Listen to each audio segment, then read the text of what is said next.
போகிறதே தெரியாது. பேசிக்கிட்டே இருக்கிற மாதிரி இருக்கும். சார் எங்கள் வீட்டில் இது மாதிரிலாம் பேசியே ரொம்ப நாள் ஆகுது சார். சிரித்து ரொம்ப நாள் ஆகுது சார். நீங்கள் சொன்ன மாதிரியே இந்த வாரம் எங்கள் வீட்டில் ரொம்ப ஒரே குதூகலமாக இருக்குது சார். அப்படி நீங்கள் சொல்லக்கூடிய வாய்ப்புகள் கண்டிப்பாக உண்டு. இந்த வாரம் உங்களுக்கு சந்தோஷத்தை மேம்படுத்தும், மகிழ்ச்சியை மேம்படுத்தும். நல்லா சாப்பிட்டு சந்தோஷமாக இருக்கக்கூடிய வாரம். நிறைய கேளிக்கை விஷயங்கள் ஈடுபடக்கூடிய வாரம். அதனால் பிடிச்ச மாதிரி சில பேர் பார்த்தீங்கன்னா திடீர்னு இந்த நெட்வொர்க்லாம் சார்ஜ் பண்ணுவீங்க. அந்த என்ன ஏர்டெல் நான் சார்ஜ் பண்ணுறேன், ஜியோ சார்ஜ் பண்ணுறேன், இது அமேசான் ரீசார்ஜ் பண்ணுறேன். அது மாதிரிலாம் பார்த்தீங்கன்னா திடீர்னு இந்த படத்தை நான் பார்த்தே ஆகணும் அமேசானில், இல்லை ப்ரைமில் பார்க்கணும்ல ஏதோ ஒன்று. இதெல்லாம் பார்த்தீங்கன்னா அடாவடியாக பிளான் பண்ணிலாம் டக்குன்னு இன்றைக்கி இந்த வாரம் நடக்க போகுது.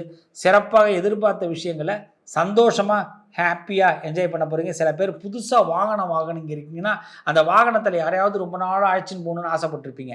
இந்த வாரம் அவங்கள அழைச்சின்னு போவீங்க. அதில் உங்களுக்கு ஒரு சந்தோஷம் மேலோங்கும். இந்த வாரம் குடும்ப சந்தோஷத்திற்கு முருகனை அதிகமாக வழிபாடு பண்ணுங்கள்.